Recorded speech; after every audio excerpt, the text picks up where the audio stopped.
Legend has it that a long time ago, there was a Jewish mother and a Jewish father who did not do their work. And when they had some babies, some twin boys, they passed on their trauma to their kids. I know the Bible's so irrelevant, right? And as the kids grew up in this sort of dysfunctional home, we get these stories passed on to us where we find out that the dad favors the older child and the mom favors the younger child. There's a story of one afternoon as the kids are a little bit older and the older child is out hunting and he comes back from a hunt just famished, just wiped and exhausted and starving. And the younger brother had just made some stew. And the older brother, desperate to survive another moment, says, "Brother, give me some stew." And the younger brother sees this moment to do a little bit of twisting, a little bit of conniving, a little bit of manipulation, which we learn later, by the way, he got from his mom. He says to his brother, "Hey, I will give you some stew if you give me the birthright." In other words, let's move the whole family tree around so that I now become the oldest, and if you're willing to do that, you can have a bowl of soup.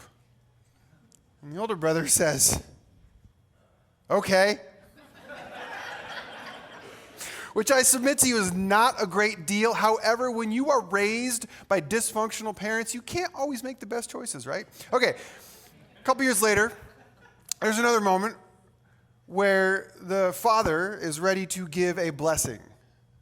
And the blessing is reserved for the oldest son, which in the father's mind was still the oldest son, even though the younger brother did this family tree manipulation. But the moment comes where the father's ready to give the actual oldest son his blessing, and the mom, the aforementioned mom, who trained the young one in the ways of manipulation and conniving, says to her favorite son, "Hey, I have this idea. What if, stay with me now, what if, while your older brother is gone, what if we take some sheepskin and we put them on your arms so that you feel more hairy because your older brother is super hairy because the dad at this point in his life couldn't see very well. So let's make you feel hairy. Let's make you smell like your brother. Why don't you go in to your father and see if you can get the blessing from your dad?" And so the younger son agrees to this plan and goes in and is able to convince the father that he is indeed the oldest son. And so then he gets the blessing from his dad. The older brother finally returns home from whatever he was off doing and learns that yet again he's been swindled by his younger brother. Not only has he lost his birthright, but now he's lost his blessing.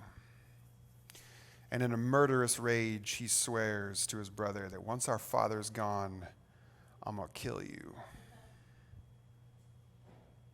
Good morning, Charlotte. How are you?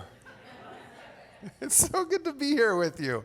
I just love this. I just love being with you. As David mentioned, David and I, we go back quite a few years, and I learned about Watershed years ago, and I'm like, good gravy, as I often say out I don't know if it's a West Coast saying or not, but I say it. Good gravy. There's more of you out there, because when I started doing this work 10 years ago, it was hard to find churches like this.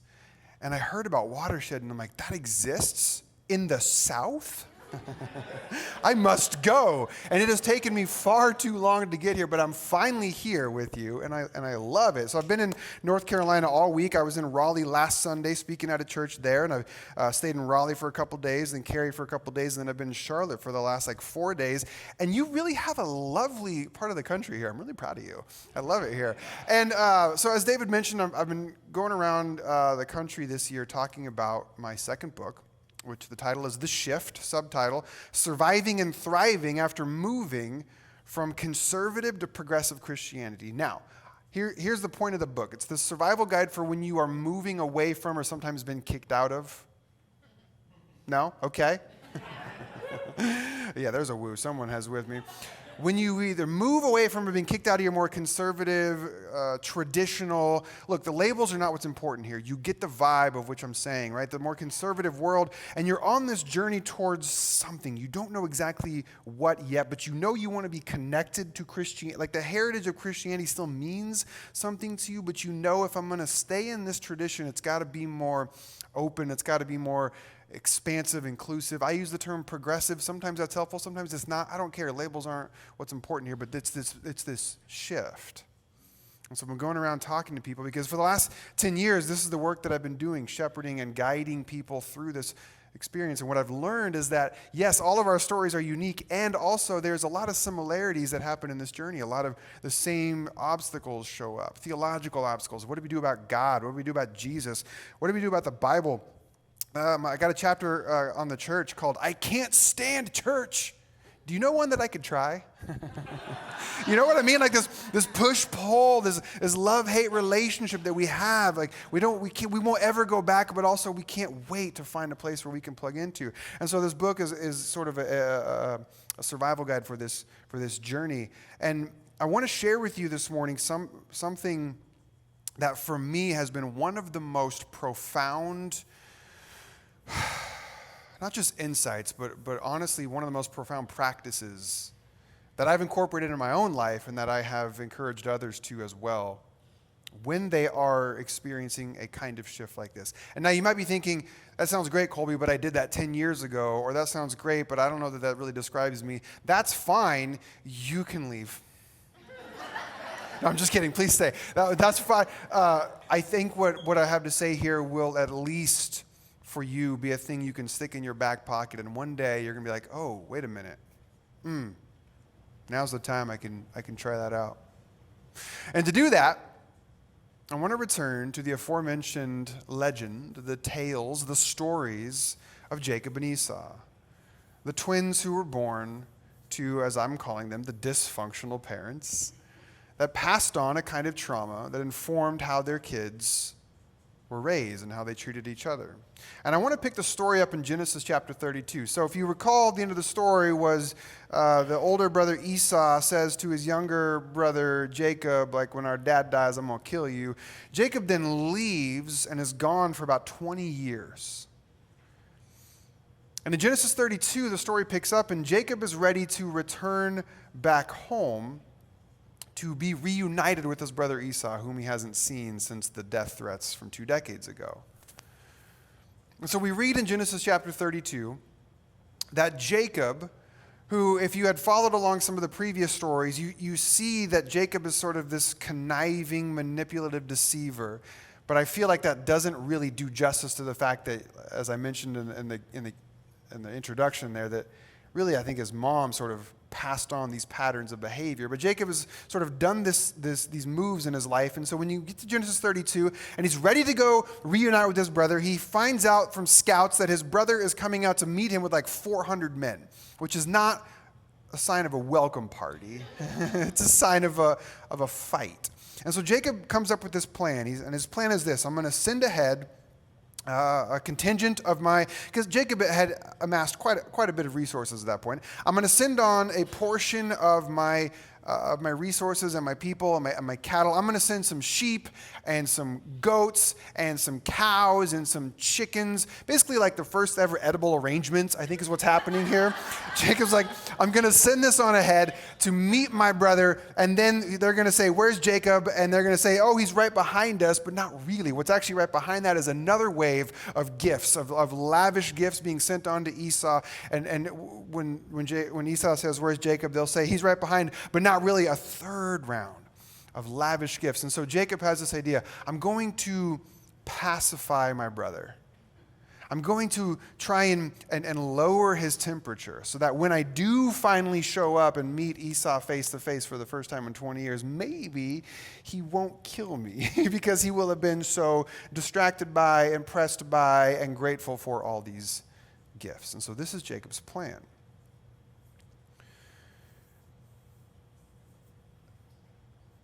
On the night before he is set to meet his brother,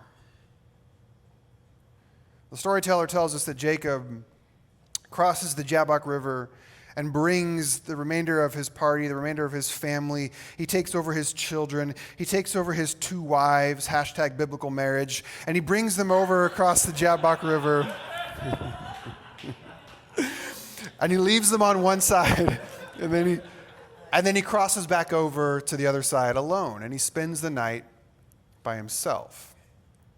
I find that interesting, because I find that a lot of times when we face some of the most transformative moments in our lives, it is when we are alone with nothing but ourselves.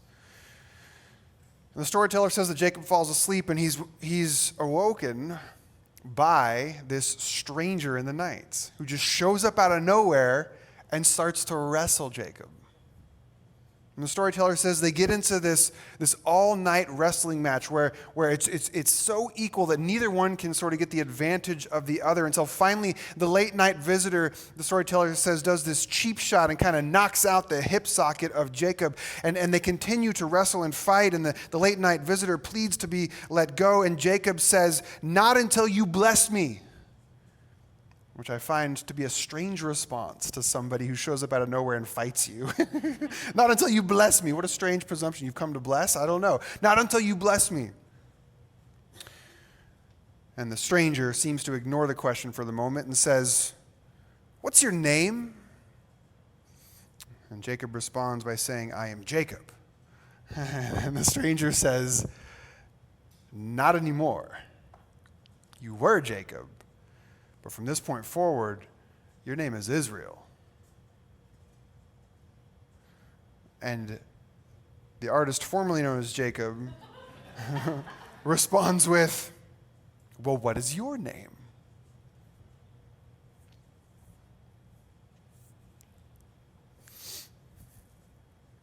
Fascinating story, right? The stranger doesn't tell him what his name is.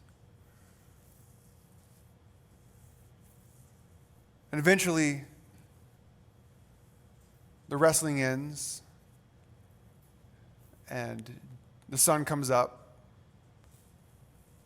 And Jacob says, who is now Israel, says, "I shall call this place Penuel, for I have seen the face of God, and I have been liberated. I have been rescued. I have been saved." The Hebrew is natsal. I have been released. I have been let go.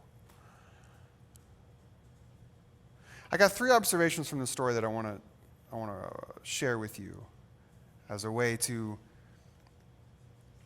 offer you a practice for those who are going through this transformation, this shift that again, I have found to be one of the singular most important things that I've learned in this journey. And the first observation is this. My first observation is that you have issues. Don't take it personal. We all do. But no, really, you have issues. And you, and definitely you. You have issues. We all have issues. You have issues. But here's maybe the good news, is it's not really your fault. Most of our issues, most of the things that tend to make life hard for us, the ways in which we sabotage relationships, the ways in which we react instead of respond, the ways in which we bring harm to ourselves. You know what I'm talking? I think if you're honest with yourself, yeah, I've got issues. We've all got issues, but I want to say they're not really your fault, but I do think they're your responsibility. They're not your fault. You have issues. What happened to you, how you were raised, the trauma that was passed on to you, all of that, not your fault. And now, in this moment, what you choose to do about that is up to you. It is your responsibility. And I'm going to say more about that in a minute, but I wanted to first just start out by saying, yeah, we've all got issues. Not our fault, but it is our responsibility. I'm going to come back to that. Observation number 2. If you look up the meaning of Genesis 32, or maybe some of you have been in the church world for a while, maybe you've heard sermons on this or you've read books on it, you're probably familiar with the traditional understanding of this passage, which is great. I'm not here, by the way, to say that the traditional understanding of this passage is wrong. If you're into that sort of stuff, by the way, my first book is called Unclobber, Rethinking Our Misuse of the Bible and Homosexuality, in which I do say that the Bible has been misused, misunderstood, and mistranslated to justify discrimination against those who identify as LGBTQ. So I do love a good "no, you're wrong" moment, okay? But this isn't one of them. So Genesis 32, by and large, has been understood to be a story in which Jacob wrestles God, or Jacob wrestles an angel of the Lord. And I think those are wonderful, beautiful takeaways, and I think those have brought great meaning and great depth and truth, and I love it. So I'm not here to say anything negative about that. That being said, a number of years ago, I was reading this story and going through some of my own faith shifts and journeys and transformations and evolutions. And a few things stood out to me in the story, details that maybe I hadn't noticed before, but more so when I looked at what happened after the story, and I kind of took the whole story in its context, and I used it as a mirror to kind of reflect of what was going on in my own life. And I read this story now as a telling of what it's like when old versions of ourselves show up unannounced and start to do battle with us in here. For me, this late night visitor wasn't some stranger out of nowhere. This late night visitor was a previous version of Jacob who showed up to do battle with the present Jacob. You'll see here in a minute when I get to the next chapter a bit more of what I mean. But I'm intrigued by how evenly matched this was. I'm intrigued by how we don't really ever get the name of the late night visitor. I'm intrigued by how even when Jacob does ask, "What's your name?" the stranger's response is, "Why do you ask my name?" It's almost this rhetorical, like, you know who I am. But more to the point, if you can at all relate to the shift that I'm talking about, the movement away from a kind of closed, myopic, sacrifice-based religion where you have to look this way, think this way, talk this way, everything's got to fit inside this box, and you're moving to something more open and expansive. I think you might understand what I'm talking about when I say that you have these moments where you're going along and you're dropping some old beliefs and you're picking up some new ones, and then suddenly, almost as if out of nowhere, there's this old version of you that comes online and says, "What are you doing? Like, we've worked really hard to get you here, thank you very much. Do you know how many Bible studies we've attended together? Do you know how many prayer trees we've been a part of? Do you know how much tithes and offerings we've given? Do you know, like, we've worked really hard to get you here.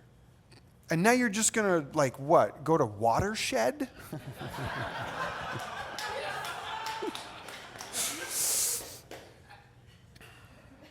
You know what I'm talking about, right? And there's that detail in the story where there's where the late night visitor, and I'm calling old Jacob, does this kind of cheap shot, right? Because I think the old versions of you, they know right where to get you, don't they? They know that soft, tender spot. They know where the guilt trigger is. Like, what are you doing? And this is how life goes. Like, our old selves work really hard, and a lot of times, I go back to the fact that you have issues, not your fault, is your responsibility. A lot of your issues, if not all of them, come from sort of unprocessed pain that's been passed on to you, generational trauma of some sorts. And what happens is, though the younger version of you developed all sorts of tools as a way to survive that. And it was beautiful and it was good because of course you did. Of course you did. Of course you are the way you are. Of course. Anybody who was you would be you. Of course. A friend of mine says people are the way they are for a damn good reason. Like, you earned your issues. But the things that might have been helpful tools for you in the past to keep you alive, there does come a point where those stop serving you. They do. Suddenly they become a hindrance to your growth.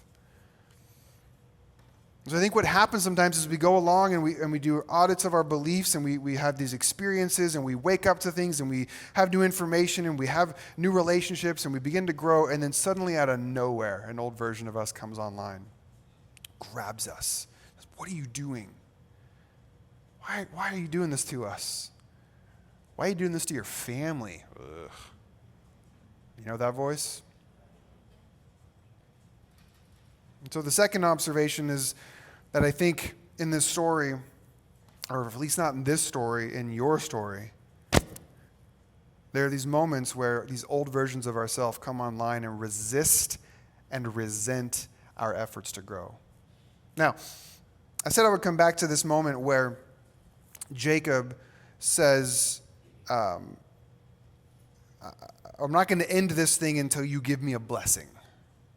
Which at first, for the longest time, I couldn't understand both why that was Jacob's response and then why the response of the visitor, old Jacob, was to seemingly ignore it and instead respond with asking, what's your name? And then it occurred to me a while back, like, actually, I think maybe that is the blessing. I'm not going to let you go until you bless me. I think the blessing is this moment of, all right, what's your name? Well, I'm Jacob. I'm Jacob, which is a way of saying I'm deceiver, I'm conniver, I'm manipulator. This is what Jacob means. And the visitor says, not anymore. From here on out, you're Israel. And Israel's translated as God shall fight.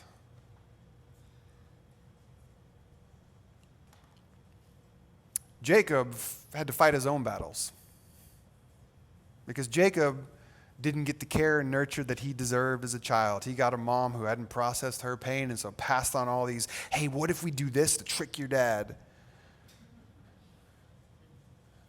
So Jacob had to grow up and fight his own battles and figure out his own way. But now he's at this moment, this liminal, transformational moment where now he gets to be Israel. God shall fight. I think that might actually be the blessing. I'm not going to let you go till you bless me. What's your name? No, it's not. Not anymore. You are Israel. And now check this out. Genesis 33. This is now the next day, the next morning. Keep in mind, Jacob's plan had been to send all these pacifying gifts to bring the temperature of his brother down so that he might not be destroyed when he's reunited with Esau. But Genesis 33 then, I'm going to read this for you. Genesis 33, verse 1. Jacob looked up and saw Esau approaching him with his 400 men. And so Jacob divided the children among Leah and Rachel and other servants, and he put the servants and the children first, and Leah and their children after them, and Rachel and Joseph last. And then verse 3, check this out. He himself, Jacob, a.k.a. Israel, he himself went to the very front of the line, bowed to the ground 7 times, and met his brother. Jacob hides at the back. He does all this work and manipulation and deception to get out of taking responsibility for himself. Do y'all do the Enneagram here? Yeah. Oh, what a fun response. Thank you. So I am a type 3. I know, shocking. And I relate to Jacob embarrassingly so. Because I also can so fear taking responsibility for my actions that I will use flattery and manipulation and deception to try to make everybody think that I'm awesome. So I totally get Jacob's move here. What if instead of apologizing to Esau, what if I just, sent him all these gifts, and what if I did all these nice things? But it's not Jacob anymore, it's Israel.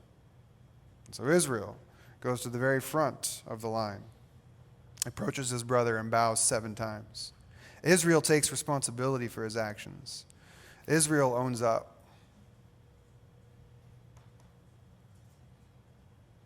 That's some real life change right there. That's some real life change. And that leads me to my last observation, which is this. As we grow, as we shift, as we transform, as we evolve,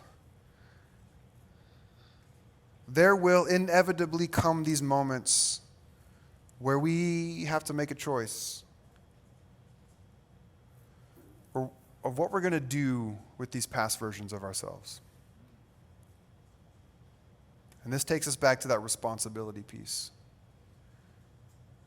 Your issues, your quirks, they're not really your fault.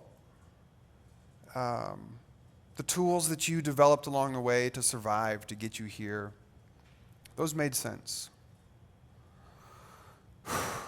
But you're here now. You're here now. And what you do at this point, only you can choose. You are responsible for your life, no one else. There's this really important detail that I've sort of skipped over and held for now in this interaction, this late night wrestling match between Jacob and this stranger, or old Jacob. And to make this final point, I want you to hear the very first words uttered in this exchange. Because the storyteller just tells us that they started fighting and there's a cheap shot, and then the first time anyone speaks, it's the stranger who shows up. And I want you to hear these words, but okay, here, I'm going to do this. I need a volunteer. To come up and read this for me. And Ted, I'm going to turn this, if you can turn this mic on. I need one volunteer. Come on up. Yeah, just come on up.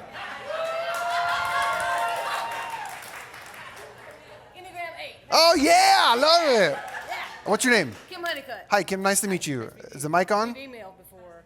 Don't act like you don't Oh, know me. no, that look was for the mic. I have to turn it on. Sorry, Ted, that's on me. Kim, there you go. Okay. Hi, everybody. Good morning. All right. Hey. Okay, so your job is to read the sentence I'm going to show you on my phone as robotically as possible. Okay? No personality. Oh, my God. Just, Who else can do this? Who else? okay, just pretend you are our 2008 level AI, like reading this verse here. Genesis chapter 32, verse 26, as robotically as possible.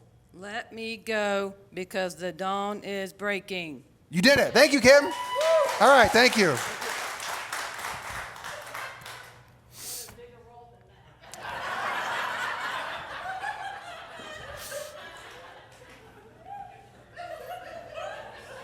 You did great. Let me go because the dawn is breaking.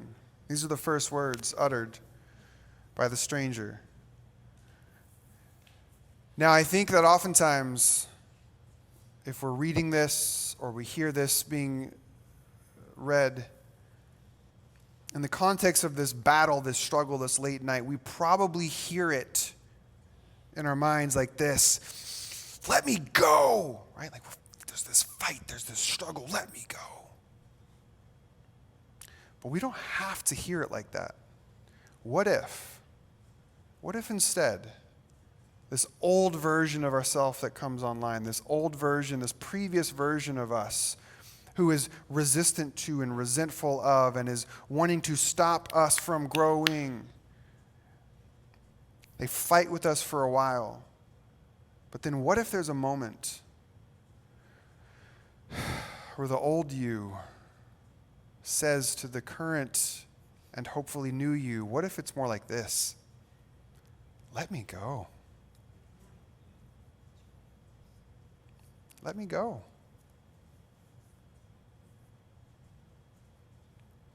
I submit to you that, there's these moments where old versions of us come online and they resent our attempts to grow, but there will always come a moment where it is now up to you. What are you going to do about the fact that this old version of you is coming online to fight?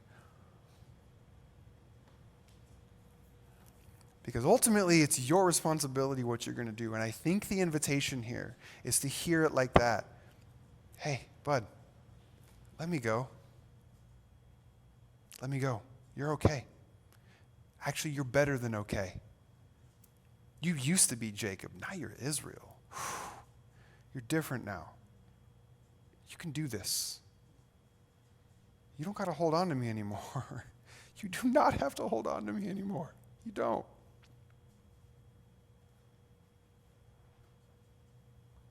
I know it's hard.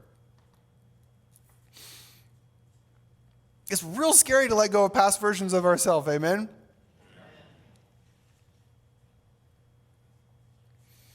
Even when we resent that person that we've been. even when we can't stand them, sometimes especially when we can't stand them, we still hold on to them because that's what we know. All I know is how to be a victim. All I know is how to be the martyr. All I know is how to be the person who's messed up. What if you can be the person who's new and healed and whole? But you gotta let go. You gotta let go. You gotta Marie Kondo those old versions of yourself. Thank you for how you've served me. For reals. Past Colby, thank you. I'm so proud of you. You overcame a lot. So proud of you. But Bud, that's not where we are anymore. And I know it's hard for you, but I'm going to let you go. And I think the good news is the old versions of us, even though they put up that initial fight, eventually they're like, ooh, hey, let me go. Not until you bless me. Oh, I'll bless you. I'll bless you by telling you, like, you're new. That's your blessing. You're not me anymore. And that's good news. That's good news. But it's up to you to let go. It's up to you to let go. Yeah, the old you started it, but it's the new you that's got to finish it. Let me go. And when we do, and this is how that little interaction at the end of Genesis 32 ends, when we do let go, we are forever changed. You know this, right? Like the transformations that we go through in life, they will stay with you forever. And that's okay. And that's good. There's the story ends in Genesis 32 with, and you might remember this, Jacob then walks with a limp because of the aforementioned cheap shot. Forever walks with a limp. As evidence that he's not who he was anymore. And that's okay. It's good. To walk with a limp is not to be ashamed of. To carry the scars of who we used to be that's normal. It's healthy. I'm going to ask the band to come back out for a closing song, and as they do, I just want to leave you